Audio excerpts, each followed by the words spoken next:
ওমরে ফারুক রাদিয়াল্লাহু তাআলা আনহু নাম শুনেছেন? ওমরে ফারুক নবীর হাতে কালেমা পড়ে মুসলমান হয়ে গেলেন।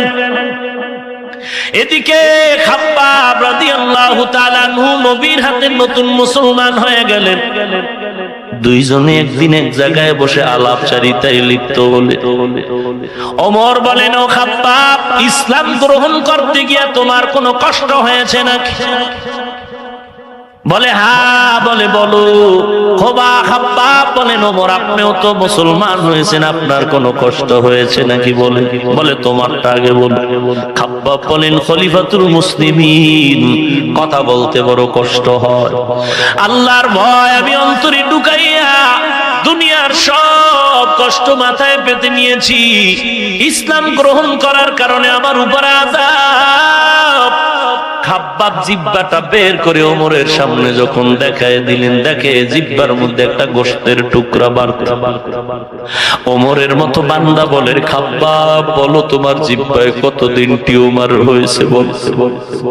খাব্বাব চোখের পানি ছেড়ে বলেন, ও খলিফাতুল মুসলিমিন, আল্লাহর শপথ, জীবনে আমার কোনদিন জিহ্বার মধ্যে টিউমার হয়নি।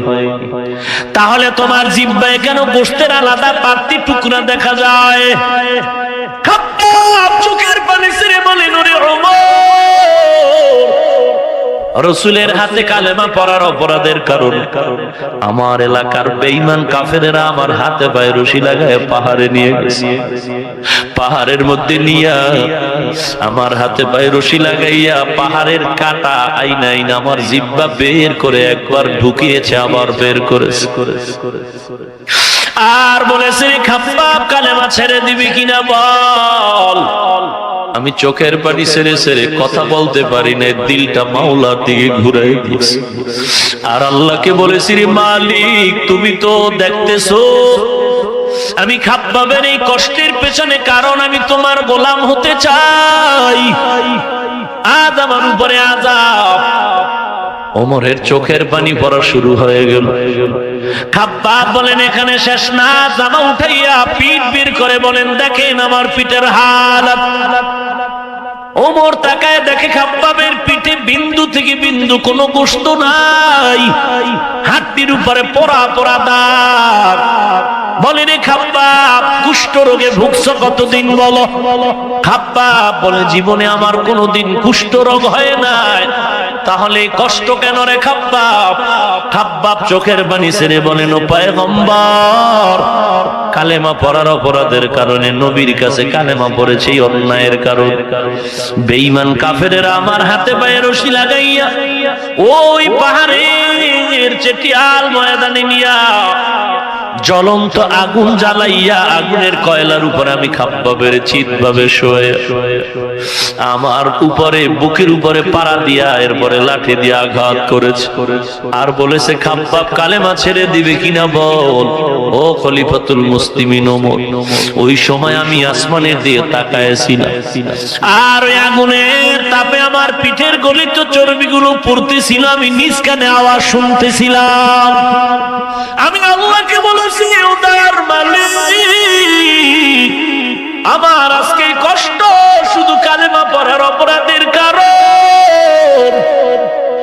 আজ আমি কালেমা না পড়লে কষ্ট হতো না। আয় আল্লাহ, আরো কষ্ট যদি আসে আমি ধৈর্য ধরে নিতে চাই, এরপরও কবরের আযাব সহ্য করতে পারবো না, জাহান্নামের আগুন সহ্য করতে পারবো না। এরে নবীর উম্মতের দল, আজকে কোথায় চলছো রে মুমিন? এই ময়দানে যুবক, আজকে তুমি বাহাদুরি করো, তোমার মা নাই, তোমার বাবা নাই, অন্ধকার কবরে চলে গেল। একদিন তোমার ডাক আসবে, তুমিও চলে যাইবা। মসজিদের খাট তোমার কিনারা, কোথায় রাখবা? ওই বাঁশবাগান যেখানে দিনের বেলা যাইতো মানুষ বড় ভয় পায়। ও বাড়িওয়ালা ভাই, তুমি আর একজন বাড়িওয়ালার দিয়ে তাকাও, বাড়ি পড়ে আছে, বাড়িওয়ালা নাই। ও গাড়িওয়ালা ভাই, তাকায় দেখো, তোমার মতো কত গাড়ি পড়ে আছে, গাড়িওয়ালা নাই। টাকাওয়ালার টাকা ব্যাংকে জমা আছে, ব্যাংক থেকে টাকা নিতে পারলো না, খালি হাতে চলে গেল।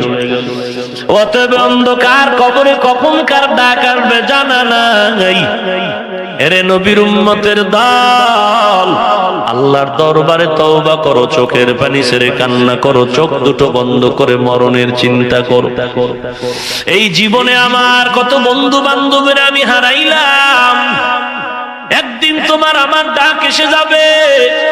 কই এ দেশের আলেম ওলামা এক এক করে সবাই চলে গেলেন। এরে যুবক, তোমার মতো লাইনের যুবকেরা বিদায়, আজকে কেউ কবর পর্যন্ত খবর নেয় না। অতএব আল্লাহর কাছে তওবা করো হে মালিক, দুনিয়া কিছুই না।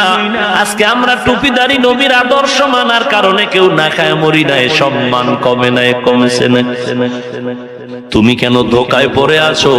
ইজ্জতের মালিক মানুষ নাকি আল্লাহ? রিজিকের মালিক মানুষ নাকি আল্লাহ? এরে নবীর উম্মত, হায়াত মৌতের মালিক মানুষ নাকি আল্লাহ? ও অতএব ধনী বানানের মালিক মানুষ না আল্লাহ?